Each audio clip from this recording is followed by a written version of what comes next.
Maksima – šeimos mėnuo. Kuo daugiau vienas su kitu bendrauja, dalinasi džiaugsmu, net paslaptimis, tuo stipresnis ryšys jungia visą šeimą. Apie tai mama Nijolė, jos dukra Silvija ir sūnus Saulius.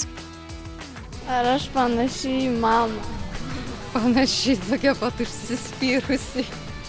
Kai buvai mūsų amžiaus, ką mėgdavai daryti? Mėgdavau viską daryti, bet svarbiausia, kad nebuvo kompiuterio. Televizorius tiek daug nerodė. Pieždavau, žaisdavau, slėpinių, buvo kiemas, buvo vaikai. Ką drausdavo daryti?